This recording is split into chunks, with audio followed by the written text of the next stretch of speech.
Hello, I've been sat here thinking about how I want to introduce this video because I don't quite know what this video is going to be and I don't quite know how to put it into words. I was going to do a favourites of the month video today and I've decided that instead I'm going to just talk about and show you some of the things that I want to talk and show. I don't really know how you make that sound interesting, but I feel like it's going to be fun. I've got some really exciting things happening in my collection at the moment and yeah, I'm just going to take you through, I guess just kind of some updates. But yes, first, if you are new here, hi, my name's Claire and this is Yoli. I make videos all about houseplant care, sharing tips and tricks I've learnt over the years to help keep your plants happy and healthy. And yeah, so I'm going to just take you through some things that have been really exciting me recently. I'm going to show you some plants I haven't shown you in a while, talk about some things that I've discovered recently, all that sort of stuff. So yes, I hope you enjoy it. Let's get into it.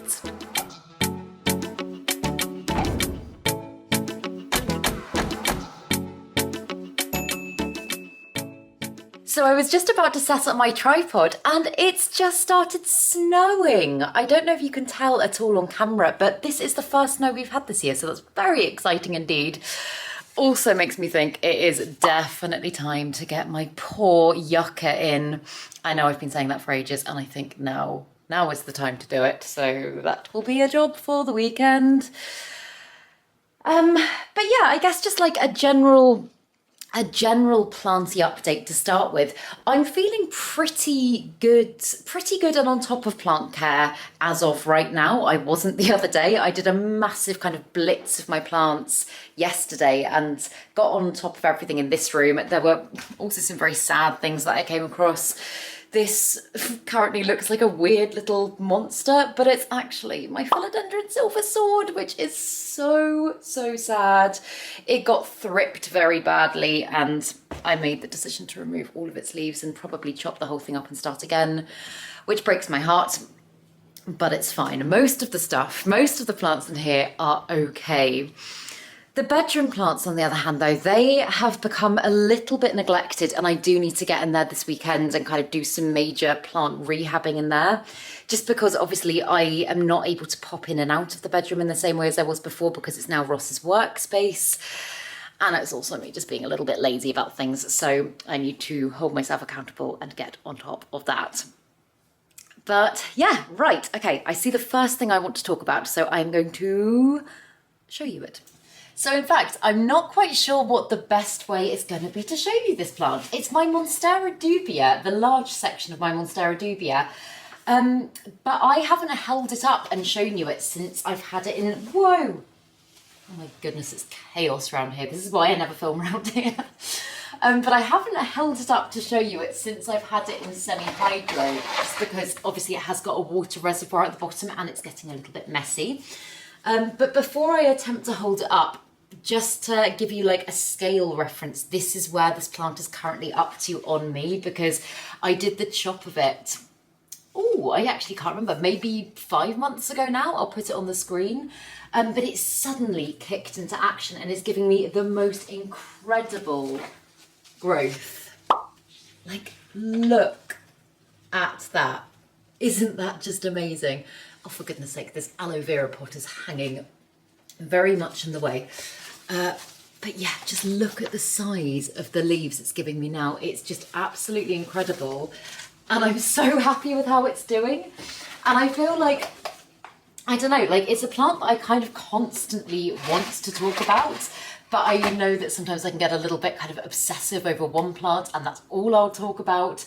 So I've deliberately left a little bit of a gap between giving updates on this plant, but I think it's got maybe 3 more leaves since the last time I showed you it. And now, because all of its leaves are coming in about that big, it does make such a difference to the appearance of the plants when it gets just like 1 new leaf. So yeah, I'm really happy with how it's growing. And so far, it doesn't show any signs of slowing down with the colder weather, which is really good. And the plant that I keep hitting my head on, let's just pop the camera up, that is actually my aloe vera. And I know conventionally this is not grown as a hanging plant, but this is one that I've been a little bit on the fence about for a while because I love my big aloe vera, but also it's not the most practical plant. Like I had it as a table plant for a while in the middle of my coffee table, and Yoli kept whacking it. We kept catching ourselves on it, and I just haven't really been able to find a good place for it. So I decided to put it in a hanger in the spot where my philodendron silver sword was. And I quite like the look of it, so it's staying there for now.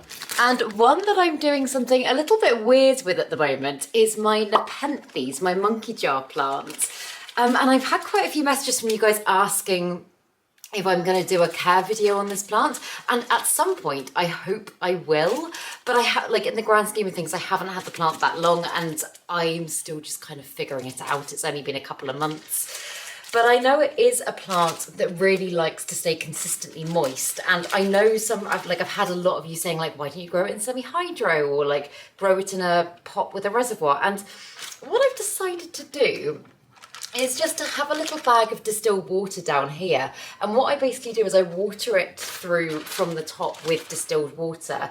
And then this at the bottom here, because it is a nursery pot with drainage, seems to just kind of hydrate the plant as it evaporates. And it means that this is actually quite a low maintenance plant for me at the moment, and it's still giving me lovely pictures as well. You can see I've got some new ones, a new little one there, that's a new big one. I've even got one that hasn't quite opened yet, which is incredibly phallic. But yeah, it just seems to be a really good technique, and I'm just hanging it by my window and it looks a little bit weird. But yeah, it's just a thing that I've discovered that I think is working quite well at the moment. And I hope that in the next few months I'll be able to tell you a little bit more about this plant, but so far so good. It's just one that I'm really loving. And while I'm over by the window, I just want to take 1 minute to just note the size of my euphorbias at the moment, because they are growing so quickly. It's ridiculous. I know I said in a video, I think about 4 weeks ago, that with this euphorbia I'd be able to gauge its growth because it was just under here, and that is how much it has grown in such a short space of time. And I was saying to Ross earlier, I was like, I don't know what I'm going to do if they keep growing at the same rate, because they're literally going to push us out. They're not exactly the easiest plants to be able to just prune back. I know obviously I could take a section off the top and it would just encourage the plant to branch. I know I could do that, but I don't want to do that. I really don't want to. So yeah, for the time being, they're just growing like crazy. And also something quite exciting, my philodendron gigas that I got at the plant swap here, I'm so excited for this plant, has just given me its first little leaf, and look how tiny and adorable that is. It is literally the sweetest little thing. So yeah, I hope the plant continues to do good things, because I can't wait to watch this one grow. And then coming down here, I've got a couple that I've wanted to give you an update on for quite a while. The first one being my Anthurium bulletus, and I haven't shown this plant a huge amount on my channel because it hasn't really done that much for me in the time that I've owned it. I've had this plant almost a year now, and I was really excited about it when I first got it because I saw the potential of the plant, I saw what it could do, and it just really excited me. And all of the growth so far has been a little bit anticlimactic up until this point. It has just started giving me the most beautiful growth, and it's really starting to kind of achieve that iconic form now. It's so loby, it's so ruffly, and this just gets more and more and more. And this is honestly, as I say, what sold me the plant in the first place. I saw a picture of it in its big form, and its lobes are, I'll see if I can find a picture and put it on the screen because they are just amazing. And yeah, this just gives me so much hope, because having owned the plant for over a year and it just kind of been doing this, it's been a little bit anticlimactic so far. But this is very exciting indeed. So yeah, I will be sure to keep you updated with that one and let you know what it does next. It does seem to be quite a fast growing Anthurium in my experience. It seems to always kind of be pushing out its next leaf. So yeah, hopefully it won't slow down too much over winter. And then the other one that you've been asking about is my Rapidor tetrasperma, and I've got a section of it here because this is one that went downhill very, very quickly. I made a video of kind of restyling it and putting it into semi-hydro, and within 24, 48 hours of me doing that, all of the bottom of the plant started to turn very yellow, very crispy, and I decided to chop it up. And I took this massive, great section of it because I really didn't want to lose the length of the plant if I could avoid it. So I took this huge cutting and I just put it in water, and I know some of you were saying that wasn't a particularly good idea. I know I did take a risk in doing that. However, the risk has paid off, and I'm not sure, should you be able to see? Look at those roots. Aren't they amazing? So yeah, I'm gonna probably leave it in water for, I don't know, another couple of weeks, a month, something like that. Just allow the root system to get a little bit bigger, and then I am going to pot it back up and potentially put it back in that same spot. I think it was just that there were things going on with the roots that I wasn't properly kind of, I don't know, I didn't delve into enough. I just kind of thought, no, it'll be fine, and I should have done more with this plant. I should have done more. But yeah, I'm really happy it's rooted, and I can't wait to get it going as a proper plant again. Also, this is absolutely hilarious and nothing to do with plants, but I put a picture on my Instagram story last night because there's a car that me and Ross see on a fairly regular basis, and we always, like every time we see it, have an argument as to whether or not it's green or yellow. And we thought yesterday, let's just settle this once and for all, let's ask you guys, and I put this picture on Instagram, and it's literally completely divided people. Some people are saying green, some people are saying yellow. It feels like that blue-black dress that was circulating on the internet a few years ago. Like, I don't know. I want to know what colour you think it is, so I'll put a picture of it somewhere on screen. And let me know in the comments, because I want to know. And this one here actually isn't a plant update of mine, but I've just watered this one this morning and thought I would show it to you. This is one of Ross's plants. It's a begonia something. I'll put the name on the screen, but it's really, really pretty. It's very pink, not usually my sort of thing, but I do think it's really gorgeous. And I noticed it looking very droopy on his plant shelf this morning, and I've just brought it through and in the last hour given it a drink. And this honestly has to be one of the most dramatic plants because it has just gone boom and perked up again, and now it's looking gorgeous and full and healthy. It's funny, isn't it, how some plants are so quick to respond to hydration and others take quite a while. That one's very, very quick. So coming round to my cabinet over here, there's an update that I want to give you in here because, oh, also, little snowman. We've just started decorating for Christmas. So the Monstera Escalet that I was not unsure about, but I just wasn't sure if I was going to be able to give it the right home environment because I've never really had luck with it before.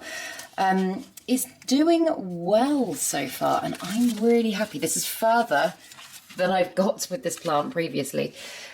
So I did get it onto a moss pole fairly recently, and the new growth that it's giving me, I can tell is actually a leaf. It's not just a runner, which is really encouraging. And I only put it on a moss pole, I think about a week ago. But if you look at the back of the moss pole already, look at the size of that aerial root that it's put out and is running down into the soil. It's crazy. So I think this is where I went wrong last time. I know I just didn't get the last one I had on a moss pole for a really long time. It got very, very runnery, and I really wish I'd done this sooner because if this just continues this way, I would be so incredibly happy. And otherwise, the things in my cabinet are okay. So I did something that I said I wouldn't do recently. In fact, the day before yesterday, I actually used chemicals in my cabinet. I know I've been trying to be chemical free for a really long time. I've been using predatory mites. I've been using all sorts of other alternatives. Hang on, in fact, let me just turn the camera around. Yeah, so as I say, I have been using predatory mites in my cabinet. I've been getting on really, really well doing things that way. But I haven't ordered any predatory mites in probably about 2 months. And touch wood, pest-wise, things haven't been awful. Like, I've had a few here or there, but it hasn't been out of control. And I just let things slide in my cabinet for a little bit too long. I saw thrips in there a couple of weeks ago and I just kind of squashed them, and I didn't take the plants out of the cabinet because I thought I got them all, which is always a mistake. But anyway, it spread quite a lot quite quickly, and I've got plants in there that were getting damaged. So I was like, everything in there really needs to be treated. It's going to be easier to create this as an isolation zone and just kind of seal it off. And I was just kind of at my wit's end one evening, and I just grabbed a bottle of Provanto and decided to spray my whole cabinet. And that's fine, like you can use chemicals. I used to use harsh chemicals like that on my plants all the time. I think it's just because I've been quite good for quite a long time now. I think about a year at doing things naturally. But I mean, it is what it is. At the end of the day, if it gets the problem under control and easier for me to manage, then I feel like that's going to be a better starting point. And ideally, I'd like to be doing things more naturally still, just in general. But yeah, that was just a spur of the moment. This is what I'm doing. And currently, I can't see any more pests. So yeah, this is isolation zone right now. And there are some plants in there that have been badly affected. I'm going to need to do probably further treatments on, but for the time being, that's where we're at. I've brought a few more updates over here because I'm aware that I'm running around like a headless chicken with the camera, and I thought it was easier to do it this way. But if you watch my other videos, you'll know that I'm propagating several sections of my White Princess Philodendron. I chopped her up probably about 4 months ago now, and I'm aiming to get a really beautiful big plant going in my collection again. And this is a section that's been in the window box in the bedroom, so it has been very much in the neglected plants category. But something's happened that has never happened in my experience with a White Princess before. And I've seen pictures of this happening with other people's, but it's never happened to mine. Look at this little patch of variegation here. I don't know if this is actually the best light to show you it in, but it is completely pink. There's about 3 different shades of pink in there. And isn't it just beautiful?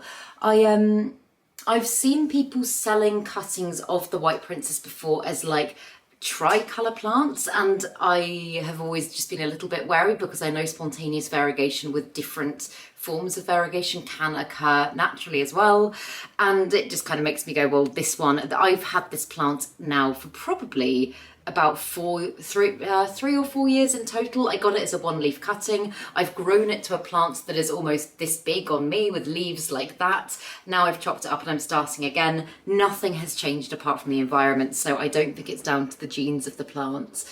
But it just really blew my mind, and I thought it was so pretty. So yeah, I'm really excited about that, and I don't know if there's gonna be any more leaves like that. It has obviously given me a couple of leaves since then, and there is no sign of any more, but if it did, that would be gorgeous, because I know I'm not a massive fan of pink, like colourful plants on the whole, but little splashes here and there I do really like, and yeah, I just think that's really pretty, so I thought I would share that with you. And then I couldn't remember if I'd actually shown you this one or if I'd just spoken about it, but I did take a wish list plant off my list fairly recently, and it is the Hoya Callis defiler. And it's one that I've wanted for a really long time. And there's been a few occasions where I have almost got this plant. There's been times on Etsy where eBay, where I've been in like bidding wars over cuttings of this plant. My friend Sophie also very kindly put a cutting of it in the post for me on my birthday last year, and it got lost in the post, which is so heartbreaking. But yeah, I finally got myself a cutting fairly recently, and I think it is so beautiful. I'm so happy with it. And yeah, it's early days, but so far it seems pretty happy with me. Oh, and I've got a not very happy one here as well. I wasn't going to include this, but maybe I will. It's over here by the sink for practical reasons, but so you know I said I had a plant care day yesterday. I found lots of very good things and lots of very bad things, and there's a plant that has been severely neglected. It's one that's been on the hanging rail up there for a very long time, and I don't know why I've neglected it, but I just have, and it's my Cebu Blue. And as you can see, it's definitely savable, but it's just very yellow, and it was so dehydrated when I took it down yesterday. I think I did, when I did my last kind of full water of my hanging rail, I tend to usually do that all in one go, and I don't think this one was quite ready for a water at that point, so I was like, oh, I'll leave it, and instead of then checking up on it again a few days later, I just left it the whole time until I watered the rail again. So yeah, it's not surprising it's looking a little bit sad and sorry for itself. And I did get some beautiful SEO Blue rooted cuttings from the last plant swap, and I'm looking at this thinking I should probably give it a good chop back, obviously prune back those yellow leaves, maybe get some sections like the bits down here that are very shriveled and haven't bounced back well, maybe get them into a prop box, and then pot it back up and put it somewhere where I'm going to be more likely to care for it. Oh, I feel bad. I was looking at this plant for like a week. I was looking at this plant thinking, oh, it doesn't look good, it doesn't look good. And I kept thinking, you need to take it down, Claire, you need to take it down, you need to see to it. Did I do it? No. So yeah, that's what I'm currently left with. But I've got a couple of more fun ones here. This one again wasn't going to be an update, but I've kind of got to include it because it's the plant that I always talk about, my Variegated Alocasia Friedeck, and the size of its growth. Every new leaf is just getting bigger and bigger now. Like, look at that compared to my hand. See if I can put it next to my face for comparison, because yeah, just look at that. I'm just so happy with this plant. I just love it so much, and I feel like this is a plant where the novelty is just not wearing off. Do you know what I mean? Like, sometimes I'll get a plant and I'll be super excited about it for the first couple of months and I'll be checking on it all the time.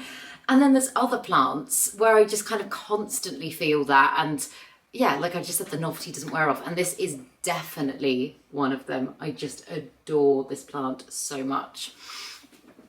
But then the last exciting thing here, and then I will take you back over, is my Bepo Cactus, because if you watched my updates video either last month or the month before, you'll know that I knocked both of my Bepo cactuses, they're actually succulents, Bepo cactuses, off the side when I was watering them. I'm really struggling with words today, clearly. But I tried to propagate some of them from leaves, and it's so far not working. I know some of you said that it was a little bit hit or miss with Bepo cactuses,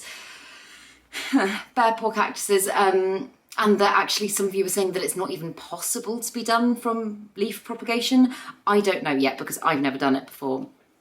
But the point I'm trying to get to is the bits that snapped have now started giving me some little growth. Like, look at those teeny tiny Bepo leaves.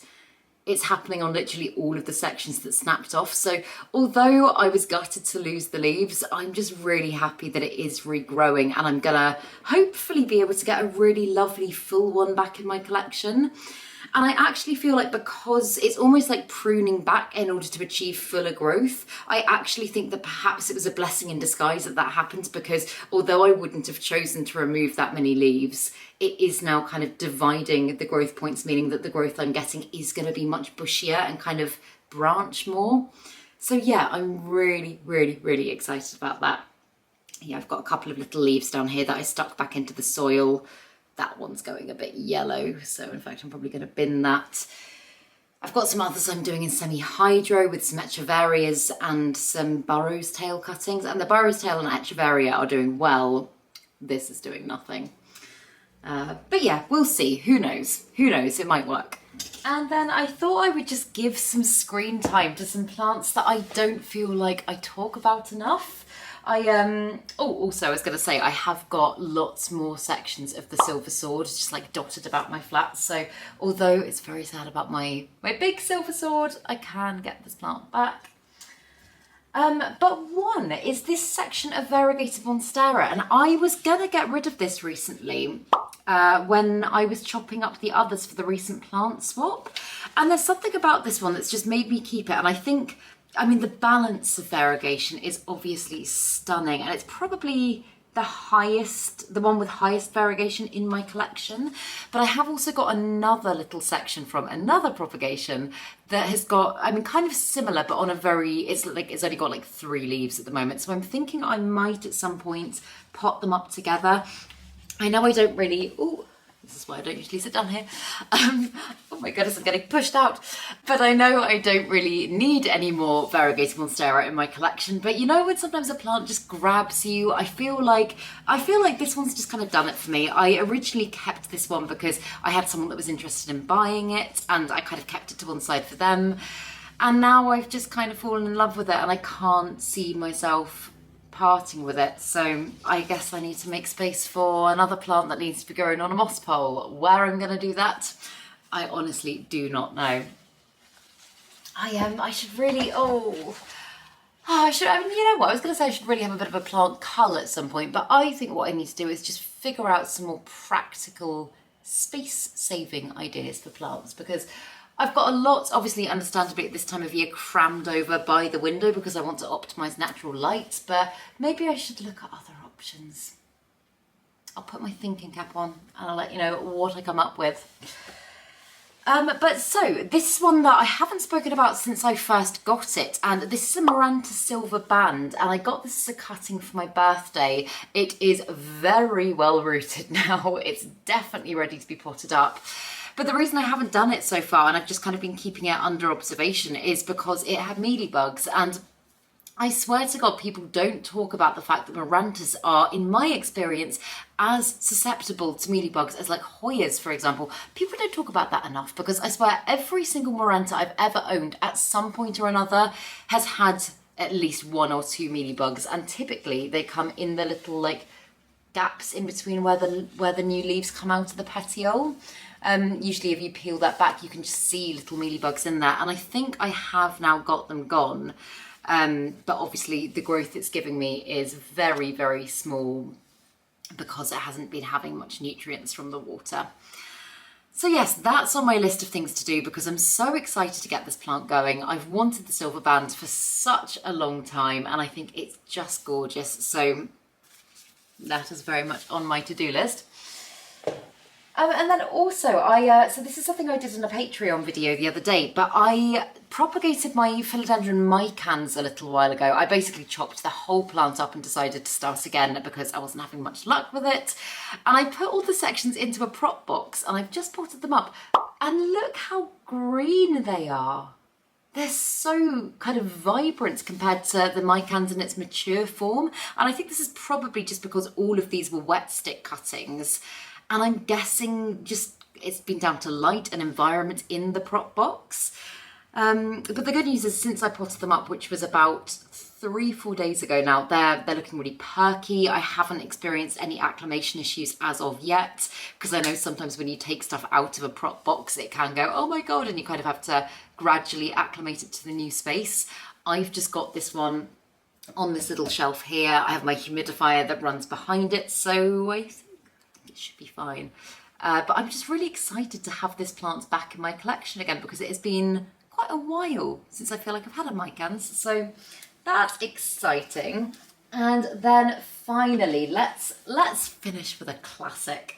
My Hoya latifolia Sarawak is giving me a new leaf. It's a leaf that doesn't show any signs of dying off, which is good because most of them seem to. But it's a little bit of a funky, weird leaf. It's very crinkled and it's very misshapen compared to how all the others have been. And I know some of you have said that you think this issue could be down to flat mites. I have vigilantly checked this plant for flat mites. I've had it under the microscope. I've done lots of treatments. And I don't think it is flat mite related, but also if anyone has any other theories, I'd be really interested to know as well. I've checked the roots look good. It seems otherwise happy and healthy, but all of the new growth that it starts putting out either dies off very quickly or comes in like that. So I'm a little bit baffled with what's going on with it. But as I say, the majority of it does look lovely and healthy. So I'm not worried. I would just like to get to the bottom of it and find out if it's just a me issue or if it's the plant or if there's something more sinister underlying. I don't know. Oh, is that a mealybug? No, I don't know what that was, but I don't think it was mealybug related. I will give this plant a proper good check just to make sure, but I think that was just a little bit of fluff. Oh my goodness, mealybugs are the bane of my life. But yes, so yeah, do let me know in the comments what you think, and let me know what's going on with your collections as well at the moment, because I'd be super interested to know. I am going to schedule a live repot and chat at some point in December, so keep an eye on my videos and I'll let you know when. So if you want to pop along and join, then we can actually have a chat and do some things together, because that would be super fun. But yeah, I hope you enjoyed this random, I guess it kind of was an updates video, wasn't it? I hope you enjoyed it. I enjoyed making it, and I enjoyed making it with no set plan and just kind of going with the flow and talking about what I wanted to talk about. But yes, if you did enjoy this video, please make sure to give it a thumbs up, subscribe to my channel, have a lovely day, and I will see you in the next video.